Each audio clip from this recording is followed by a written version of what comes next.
This is Rani from Telugu 79. Yes. So Karmasthalam and Markandeya Markandeyapuram పురాణం గురించి గురించి, చెప్పాలంటే ఏం చెప్తారు? మార్కండేయ పురాణం అనేది మార్కండేయుడి స్టోరీ. బట్ ఈ కర్మస్థలంలో జరిగే వింతలన్నీ మార్కండేయ పురాణానికి ఆ కర్మకి బేస్ అయి ఉంటుంది. అదంతా మనకి సినిమాలో కనిపిస్తూ ఉంటుంది. బట్ ఎవ్రీ ఆస్పెక్ట్లో టచ్ అవుతుంది. This what happened with me somewhere somehow అనేది ఒక చిన్న చిన్న ఆస్పెక్ట్స్ మనతో కూడా జరుగుతూ ఉంటుంది. Yeah, thank you. డైరెక్టర్ గారు, అంటే మీరు దీంట్లో మార్కండేయ పురాణం గురించి ఇన్ డీటెయిల్డ్ గా వెళ్ళున్నారా, లేదు అంటే జస్ట్ అలా దాంట్లో ఉన్న ఆస్పెక్ట్స్ తీసుకుని చేయటం? లేదు, దాంట్లో మెయిన్ పాయింట్ ఏమైతే ఉందో అది ఉంటుంది మేడం. బట్ అది కాకుండా యూనిక్గా ఏముంటుంది అనే దాని మీదనే కొంచెం వర్క్ చేశాము. But that is connected towards Markandeya Puranam only. So ఈ మూవీలో దుర్గా మాతగా ఎవరు చేయబోతున్నారు? ఆల్రెడీ అర్చన గారు చేశారు, అది అనౌన్స్ చేశాం లాస్ట్ టైంలోనే మా దుర్గా గారు. But end of the day Mahishasura ఎవరు చేస్తున్నారు అనేదే మెయిన్ లిస్ట్. ఈ మధ్యలో అంత విలన్ మీదనే ఎక్కువ కళ్ళు ఉన్నాయి కాబట్టి. So Mahishasura is something very powerful character. అది హిస్టరీలో చూసుకున్నా, సినిమాలో చూసుకున్నా, రియాలిటీలో మీరు విజువల్లో చూసి ఉండొచ్చు, వాళ్ళ అడుగులే తెలిసిపోతుంది. So this will be differently again visual different treat ఉంటుంది మేడం. హాయ్ అండి, hi madam. Anjali. Motion poster చాలా బాగుంది. Thank you. And we all know that Archana గారు లైక్ క్లాసికల్ గా చాలా బాగా పర్ఫార్మెన్స్ చేస్తారని. Is there any experience during the shooting టైంలో కావచ్చు, లైక్ ఆవిడ పర్ఫార్మెన్స్ చూసి మెస్మరైజ్ అవ్వడం కానీ, ఆర్ ఎల్స్ హాంట్ అవ్వడం, మర్చిపోలేకుండా? యాక్చువల్లీ క్యారెక్టర్ చేసేటప్పుడు తన క్యారెక్టర్ నుండి వచ్చినప్పుడు చాలా నార్మల్గా ఉన్నారు, వెరీ సింపుల్, ఏదో షూట్ జరుగుతుందని. But once she was in Avatar, ఆ అవతారంలో వచ్చాక ప్యాకప్ అయ్యేంత వరకు తను మళ్ళీ క్యారీ వ్యాన్లో వెళ్ళలేదు. అండ్ నాలాంటి వాళ్ళు ఒక న్యూ డైరెక్టర్కి I have to please every actor basically. ఈ సీన్ ఉంది, ఆ సీన్ ఉంది మేడం, ఆ సీన్ ఉంది సార్, నాకు ఆ ప్రాబ్లం రానివ్వలేదు. Very comfort and she completely basically she a good dancer. తను పౌర్ణమి మూవీలో కూడా చూసి ఉండొచ్చు ఆ సీక్వెన్స్. సో ఆ ఎలిమెంట్, దానికి మించిన ఎనర్జీ మూవీలో ఉంటుంది తన performance. Okay, can I know, అంటే బేసికల్గా దీస్ కైండ్ ఆఫ్ క్యారెక్టర్స్ చేయడానికి సో అంటే like too much of experience అది ఉండాలి. బట్ అర్చన గారిని పర్టికులర్గా ఒక మెయిన్ అమ్మవారి క్యారెక్టర్గా చూస్ చేసుకోవడానికి what is the reason? The major reason is dance that I told you. ఎందుకంటే ఆ తాండవం లేనిది ఆ సీక్వెన్స్కి అందం రాదు. అండ్ బేసికలీ మ్యాజికల్ ఐస్ ఉండాలి ఆ సీన్లో.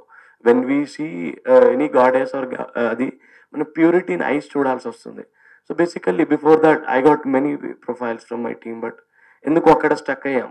దాని తర్వాత కూడా 3-4 months వరకు అదే జరుగుతుంది. మిగిలిన అన్ని క్యారెక్టర్స్ అయితే ఉంది, షూట్ జరుగుతూ ఉంది, బట్ ఓన్లీ ఆ పర్టికులర్ పోర్షన్ దగ్గరనే ఆగింది.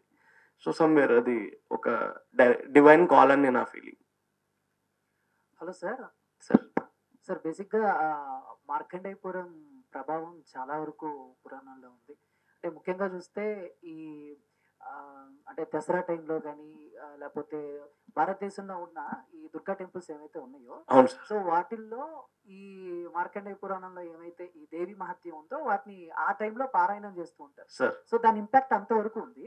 సో మీరు ఎంతవరకు స్క్రీన్ మీద మేము చూస్తే ఇంపాక్ట్ క్రియేట్ చేసేలా, సో ఎలాంటి సెగ్మెంట్స్ని మీరు ఫాలోఅప్ చేసుకున్నారు, ఏంటి ఏం చెప్తారు?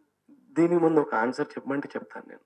రీసెంట్లీ హైదరాబాద్లో కొన్ని మంత్స్ ముందు ఒక ఇన్సిడెంట్ జరిగింది. నాకే కాదు, ఇంట్లో ఉన్న ప్రతి ఒక్క మనిషికి అది బేసికల్గా బాడీలో ఒక బ్లడ్ని సర్క్యులేట్ చేసిన వీడియో అది. దాని గురించి నేను ఎక్కువ చెప్పకపోయినా తెలిసిపోయి ఉండొచ్చు, అందరు చూసిన వీడియోనే అది.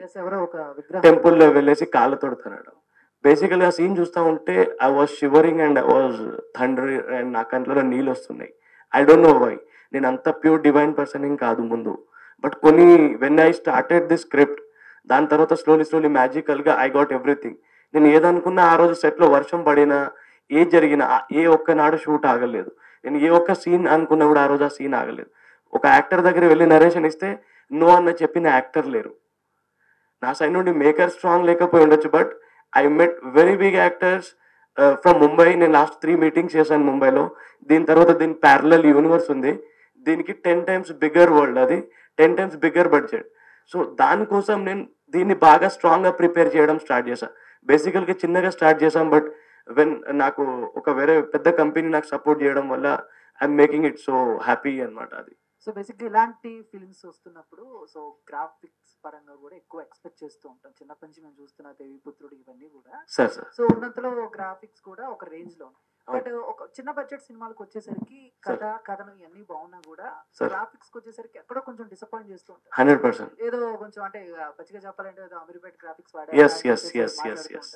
సో ఈ సినిమాలో ఆ గ్రాఫిక్స్ పరంగా చూసుకుంటే ఎలాంటి సార్ నాకైతే ఏనాడు ఆ ప్రాబ్లం రాలేదు సార్. బికాస్ నేను ఒక చిన్న పోస్టర్ చేసిన దాంట్లో 10 times నేను ఆలోచించి దాంట్లో డీటెయిలింగ్ చూస్తాను. అలాంటిది నేను CGలో గ్రాఫిక్స్లో బడ్జెట్ని బేస్ చేసి ఏనాడు వర్క్ చేయలేదు. బేసికల్గా బడ్జెట్ అనేది అది ఒక అనౌన్స్మెంట్ మాత్రమే. ప్యూర్గా చేసినప్పుడు ప్రతి ఒక్క సీక్వెన్సెస్ని మనం చాలా బ్యూటిఫుల్గా డిజైన్ చేసుకోవచ్చు. When it comes to graphics and animations those are very very expensive అని నాకు తెలుసు. But apart from that, there are many passionate technicians, there are many passionate technical people who are working across India, not only in Hyderabad or Pune or Mumbai, across India, out of country lo kuda unnaru. So నేను చాలా different countries నుండి states నుండి people నాకు individual ఈ short చేసింది north America నుండి వచ్చిన technical short. So ఎక్కడైనా అది చిన్న సినిమా షార్ట్ అనేది ఫీలింగ్ అయితే నాకు రాలేదు. నేను చాలా మందికి చూపించాను, everybody side it is good, but good అనేది కాదు ఇంకా బెటర్ చేయాలనే ఒక పర్సెప్షన్లోనే ఉండిపోయాం. సో అది ఆ విజువల్ అయితే ఇక్కడ చిన్న సినిమా పెద్ద సినిమా రాదు సార్. అంటే ఇంకా సనాతన ధర్మం గురించి తెలుసుకోవాలి సార్, తెలియని జనాలకి తెలియజేయాలి అనేదేనా మీ కృషి? 100% సార్, 100% తెలుసుకోవాలి కదా సార్. బుక్స్లో చదివిన ఒక ఫిల్ ఇన్ ద బ్లాంక్స్ లాగా ఫిల్అప్ చేసేసి వదిలేసాం కాదు కదా సార్. సనాతన ధర్మం అనేది చాలా పెద్దది. We have to know. నా ద్వారా నేను ఒక 3 వరల్డ్ని డిజైన్ చేశాను. నా 3 వరల్డ్లో ఆల్మోస్ట్ నేను సనాతన ధర్మంలో ఉన్న మెయిన్ క్యారెక్టర్స్ అందరినీ ఇంట్రడ్యూస్ చేస్తున్నా. ఎవ్రీ ఫిలింలో ఎవ్రీ సీక్వెన్స్లో almost cast and crew every ఫిలింలో 40 to 50 మెంబర్స్ ఉంటారు. They will portray their character and they leave. But ఆ క్యారెక్టర్స్ గూస్ బంప్స్ వచ్చే సీక్వెన్సెస్ నేను డిజైన్ చేసుకొని పెట్టుకున్నాను. అంటే సనాతన ధర్మం అంటే చాలా మంది ఓకే, బట్ ఇప్పుడు చాలా మంది యూత్ కి and AP deputy CM Pawan Kalyan garu గుర్తొస్తారు, ఎందుకంటే ఆయన ఇప్పుడు ఫాలో అవుతూ ఉంటారు. సో ఈ సినిమాకి ఆయన ఏమన్నా ఇంక్లూడ్ చేసి ఏదైనా ఒక ఈవెంట్ కి లేకపోతే ఈ సినిమా టీజర్ ఆయనకి చూపించడం ఇలాంటివి ఏమన్నా ట్రై చేస్తున్నారు మీరు యాజ్ ఏ డైరెక్టర్? అలాంటి ఆప్షన్ వస్తే 100% నాకంటే బెస్ట్ పర్సన్ ఇంకెవరు ఉండరు సార్. అదొక పెద్ద ఇన్స్పిరేషన్ కిందకే ఫీల్ అవుతాను నేను. బట్ ప్రెసెంట్లీ ఇది అంత దూరం రీచ్ అవ్వాలని నేను ఫస్ట్ కోరుకుంటున్నా. అది మీ అందరి సపోర్ట్ తోటే రీచ్ అవుతుంది first of all. And pure love తోటే షేర్ అవుతుంది. ప్యూర్ లవ్ తోటే ప్రతి ఒక్కరు చూసి దాన్ని లైక్ అనేది వస్తుంది. ఒకరికి చెప్పి నేను చూడండి అంటే అది రాదు. So whatever I have put is not only on my efforts, అది team efforts. So I would love to appreciate everybody's hard work. Thank you sir. చిన్న సినిమాలకు వేరే రాష్ట్రాల్లో ట్యాక్సీలు దొరకడం చాలా కష్టంగా ఉంది. Sure sir. ఏ కాన్ఫిడెంట్ తోని పాన్ ఇండియా లెవెల్ రిలీజ్ చేస్తున్నారు? నాకు ఏనాడు ఆ భయం లేదు సార్. టు బి ఆనెస్ట్, ఇది నా ఓవర్ కాన్ఫిడెంట్ అనుకోవచ్చు, కాన్ఫిడెన్స్ అనుకోవచ్చు. నేను అదే ముందే చెప్పాను. నేను సినిమా స్టార్ట్ చేసే ముందు నేను ఆల్రెడీ ముంబైలో వెళ్ళి హైదరాబాద్లో చాలా మంచి కంపెనీస్ని వెళ్ళి టైఅప్ చేసేసి కలిసి వచ్చాను. నాకు ఎక్కడి నుండి కూడా నాకేం రిజెక్షన్స్ ఏం రాలేదు. అండ్ రిజెక్ట్ చేసిన వాళ్ళైతే నా దృష్టిలో అయితే నేనేం చెడుగా చెప్పదలుచుకోలేదు. But if they are rejecting మా దుర్గాస్ film, they are rejecting their mother in their house. That is what I believe.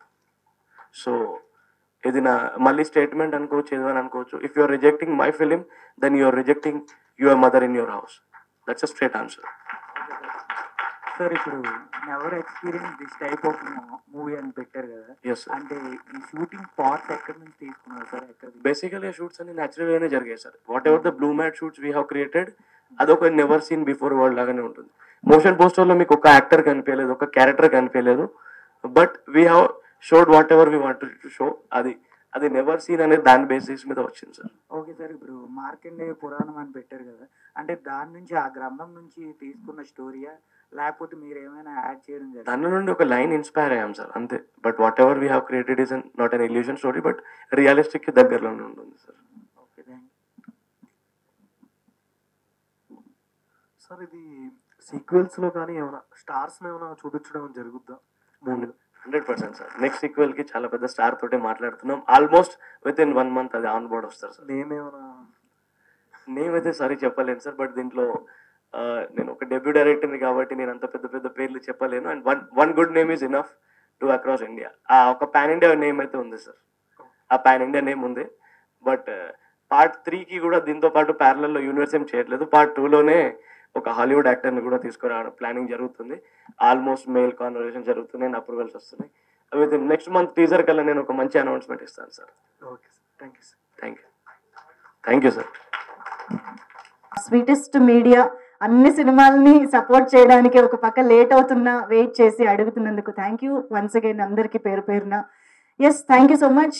See you all in the next event. So ఇందాక చెప్పినట్టు టీజర్తో మళ్ళీ మన ముందుకు వస్తారు team. See you all, thank you so much. For more videos like this, subscribe Big TV channel.